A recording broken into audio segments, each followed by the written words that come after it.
আমার নবী আপনার নবী শিক্ষা দিয়েছেন কোরআনের, শিক্ষা দিয়েছেন ইসলামের, শিক্ষা দিয়েছেন নামাজের, শিক্ষা দিয়েছেন রোজার, শিক্ষা দিয়েছেন হজ্জের, শিক্ষা দিয়েছেন আপনার কি বলছে যাকাতের, শিক্ষা দিয়েছেন বাপ মাকে কিভাবে খেদমত করতে হয়, বাচ্চা বাচ্চাকে কিভাবে লালন পালন করতে হয়। বলুন তো আপনার একজন সঠিক মুসলমান হওয়ার জন্য কার শিক্ষাটা নিব, ইবলিসের না নবীর? কোনটারই? ইবলিসের না নবীর? শিক্ষা তো নবীর চলবে, শিক্ষা তো কোরআনের চলবে। আচ্ছা, নামাজ শিখলাম আমার নবীর দ্বারা, হাদিস হজ শিখলাম আমার নবীর দ্বারা, নবীজি আমাদের মতো হন কিনা এই কথাটাও আমাদের নবীর দ্বারা শিখতে হবে কি হবে না ভাই? হবে কি হবে না? আমার নবী আপনার নবী দয়ার নবী মায়া নবী ইরশাদ করেছেন, হাদিসটি শুনুন। তবে মানুষের যেটা শেপ, মানুষের যেটা আকার, মানুষের যেটা আকৃতি, সেই আকৃতিটা মরণের পরে থাকবে, মৃত্যুর পরে থাকবে না। মৃত ব্যক্তি তাকে বলা হলো যার আত্মা আলাদা জায়গায়, শরীর আলাদা জায়গায়। এই মৃত ব্যক্তিকে কেন্দ্র করে কিছু কথা।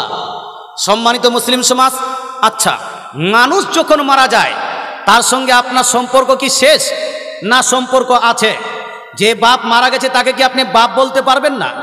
যে মা মারা গেছে তাকে আপনি কি মা বলতে পারবেন না? যে ভাই মারা গেছে সে কি ভাই নয়? যে দাদা মারা গেছে সে কি আর দাদা নয়? যে স্বামী মারা গেছে সে কি স্বামী নয়?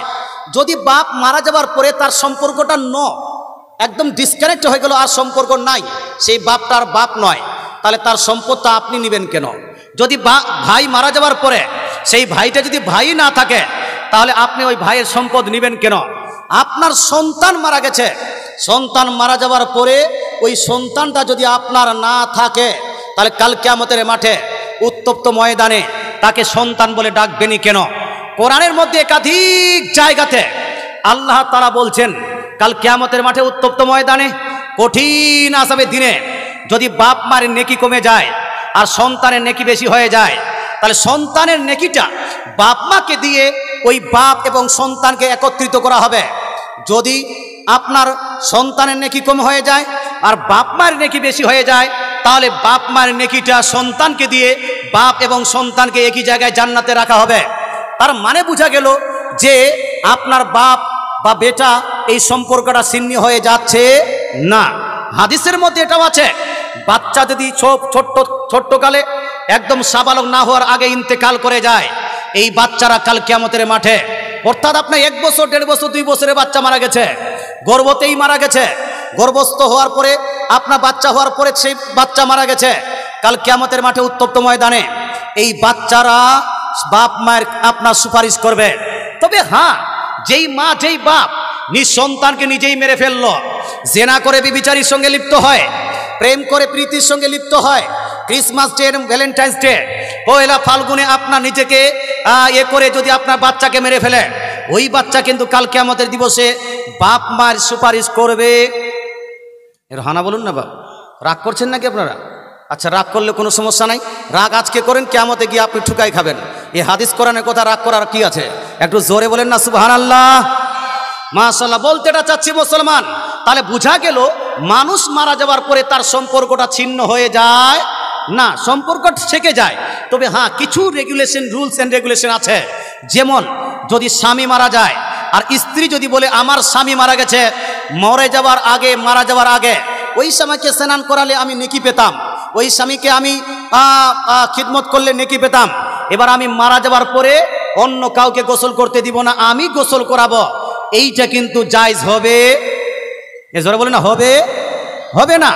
স্ত্রী মারা গেছে, স্বামী যদি বলে যে আমি অন্য কাউকে স্নান করাতে দিব না, গোসল করাতে দিব না, নিজেই গোসল করাবো, এটা যদি চায় এই কাজটা করা যাবে না।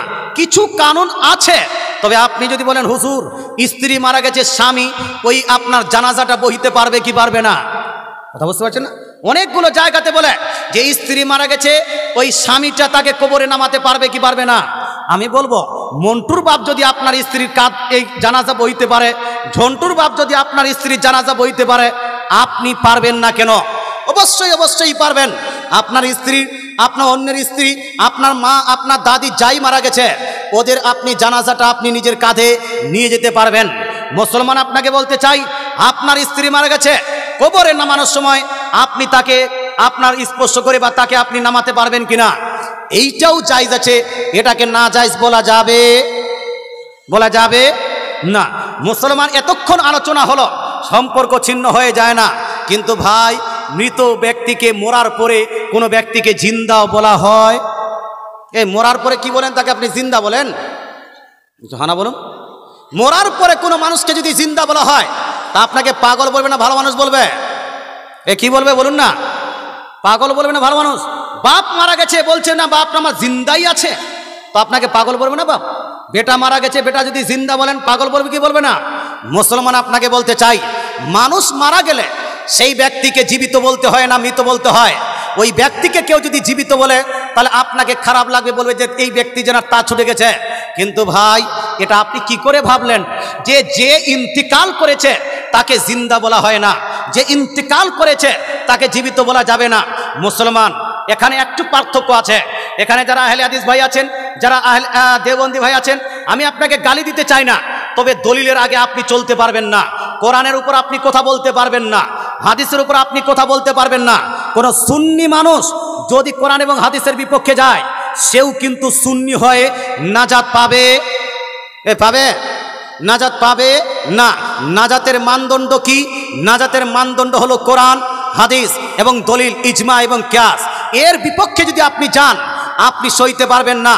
কিছু মানুষের ধারণা আছে মাথায় টুপি, গায়ে পাঞ্জাবি, মা নিচে পায়জামা আছে, কিন্তু ধারণা যে আমার বাপ মারা গেল, বাপটাকে জিন্দা বলতে পারলাম না, মা মারা গেছে, মাকে জীবিত বলতে পারলাম না, দাদাকে মারা গেছে, দাদাকে জিন্দা বলতে পারলাম না, তাহলে আমার নবী মারা গেছে, সেই নবীকে আমরা জীবিত বলবো কেন? সেই নবীকেও জীবিত বলা যাবে না। এই ধারণাটা যদি কারো থাকে, আমি আপনাকে বলবো ভাই, এই ধারণাকে আপনি রিমুভ করুন, এই ধারণাকে আপনি বাদ দিয়ে দিন, এই ধারণাকে আপনার মাথা থেকে খুলে ফেলে দিন। কারণ আমার নবীর সঙ্গে নিজের তুলনা করা যাবে? হানা বলুন ভাই, এর নবীর সঙ্গে সাধারণ ব্যক্তির তুলনা করা যাবে? যাবে না। সাধারণ ব্যক্তি তো সাধারণ, দিন রাত গুনাহ করছে, স্ত্রীর সঙ্গে ঝামেলা, বহুর সঙ্গে ঝামেলা, আপনার বেটির সঙ্গে ঝামেলা, সব জায়গায় ঝামেলা। বাজারে যাই তো গুনাহে ভরে আসি, বাড়িতে আমরা গুনাহ করতে থাকি, বেটিকে লালন পালন আমরা ঠিকভাবে করতে পারি না, বাচ্চাকে আমরা ঠিকভাবে লালন পালন করতে পারি না। শরীয়তের হুকুম আমরা জানি ঠিক, কিন্তু তার উপর আমল করতে পারি না। সেই ব্যক্তিরা যদি নবীকে নিজের মতো বলে, এই বলাটা কি ঠিক না ভুল?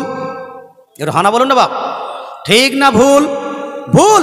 আপনি বলবেন হুজুর ভুল বললেই তো নয়, লজিক হলো তিনিও মানুষ আমিও মানুষ, তিনার দুইটা হাত আমার দুইটা হাত, তিনার দুইটা পা আমার দুইটা পা, তিনার একটা মাথা আমার একটা মাথা, তিনার ছিল দুই নয়ন আমাদেরও দুই নয়ন।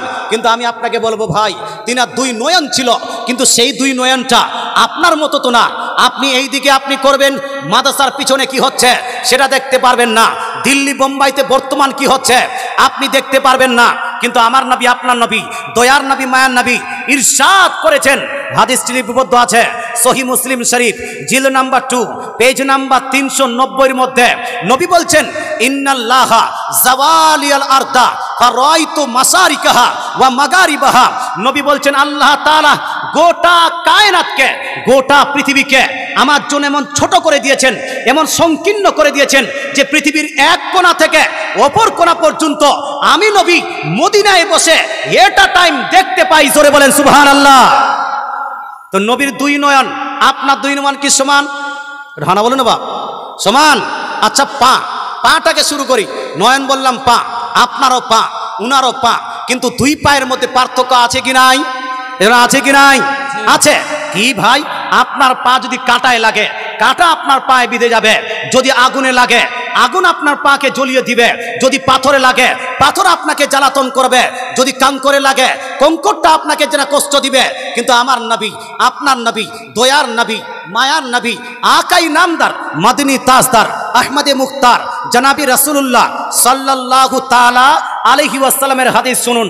মাওয়াহিবুল্লাহ দুনিয়ার মধ্যে জিল নাম্বার 1 এর মধ্যে পেজ নাম্বার 192 এর মধ্যে লিপিবদ্ধ আছে। সাহাবা বলেন, এই ইন্নান নবী সাল্লাল্লাহু আলাইহি ওয়াসাল্লাম ইজা মাশা আলা সাখার গাসাদ কদমাহু ফিহি।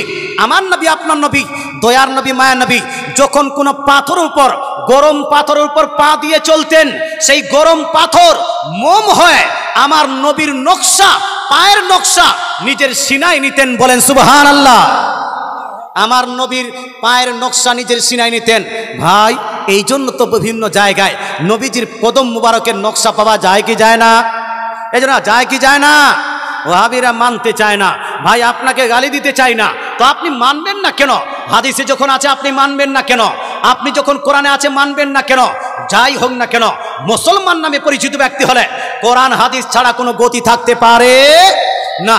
তাছাড়া একটা সুস্পষ্ট হাদিস দিয়ে দিই, আমার নবী আপনার নবী শিক্ষা দিয়েছেন কোরআনের, শিক্ষা দিয়েছেন ইসলামের, শিক্ষা দিয়েছেন নামাজের, শিক্ষা দিয়েছেন রোজার, শিক্ষা দিয়েছেন হজ্জের, শিক্ষা দিয়েছেন আপনার কি বলছে জাকাতের, শিক্ষা দিয়েছেন বাপ মাকে কিভাবে খেদমত করতে হয়, বাচ্চা বাচ্চিকে কিভাবে লালন পালন করতে হয়।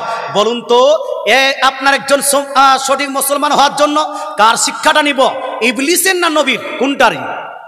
ইবলিসের না নবীর? শিক্ষা তো নবীর চলবে, শিক্ষা তো কোরআনের চলবে। আচ্ছা, নামাজ শিখলাম আমার নবীর দ্বারা, হাদিস হজ শিখলাম আমার নবীর দ্বারা, নবীজি আমাদের মতো হন কিনা এই কথাটাও আমাদের নবীর দ্বারা শিখতে হবে কি হবে না ভাই? হবে কি হবে না? আমার নবী আপনার নবী দয়ার নবী মায়া নবী ইরশাদ করেছেন, হাদিসটি শুনুন, সহিহ বুখারী শরীফের মধ্যে দেওবন্দি ভাইরাই ছাপিয়েছে। এই বুখারী শরীফ আমার কাছে আছে। যে কোনো টাইমে আসবেন, যে কোনো টাইমে আমিনপুরে ধরবেন, যে কোনো টাইমে আপনি কি বলছে সুকান্দিকে মাদ্রাসায় যাবেন, আপনি হাদিসটি পেয়ে যাবেন। দেখিয়ে দিব আমার নবী আপনার নবী ইরশাদ করেছেন। দেওবন্দীদের ছাপানো হাদিস গ্রন্থ বুখারী শরীফ জিল নাম্বার 1 পৃষ্ঠা নাম্বার 262 মধ্যে নবীজি সুস্পষ্ট ভাষায় ইরশাদ করেছেন, হে বিশ্বের মানুষ, হে আমার উম্মত উম্মতিরা শুনে নাও, ইন্নী লাস্তু মিসলাকুম, definitely I am not like you. নবীজি বলছেন নিশ্চয়ই আমি তোমাদের মতো নই। জোরে বলেন সুবহানাল্লাহ। নিশ্চয়ই আমি তোমাদের মতো নই। আরেকটি হাদিসে নবীজি ইরশাদ করেন, হাদিসটি দেওবন্দি ভাইরা ছাপিয়েছে। দেওবন্দির আপনার বুখারী শরীফ জিল নাম্বার 1 পেজ নাম্বার 263 মধ্যে নবীজি বলছেন, ইন্নী লাস্তু কা আহাদিম মিনকুম, definitely certainly surely I am sure that I am not like any of you. নবীজি বলছেন, হে আমার উম্মত উম্মতিরা শুনে নাও, নিশ্চয়ই আমি বিশ্বের মানুষের মধ্যে কারোই মতো না। জোরে বলেন সুবহানাল্লাহ। আমার নবী বলছেন বিশ্বের যতগুলো মানুষ এদের মধ্যে আমি কারোই মতো নই। তাহলে নবী যখন নিজেই বলে দিয়েছেন আমি কারো মতো নই, তাহলে আপনি কি হতে পারবেন আমার নবীর মতো? রানা বলুন, হতে পারবেন ভাই? হতে পারা যাবে? নবী যেটা বলেছে সেটাই শেষ কথা, না আপনার আমার মৌলবি যেটা বলবে সেটা শেষ কথা? কোনটা? নবীর কথা একদিকে, গোটা দুনিয়ার মৌলবি মাস্টারের কথা একদিকে। একজন মুসলমান হয়ে যাবে কোন দিকে? তো মুসলমানের স্লোগান হবে, দয়ার নবী যেই দিকে আমরা আছি, এই দয়ার রাসূল যেই দিকে আমরা আছি সেই দিকে। একবার দরুদ শরীফ পড়ুন, আর যারা দাঁড়িয়ে আছেন এই দিকে একটু বসে যান।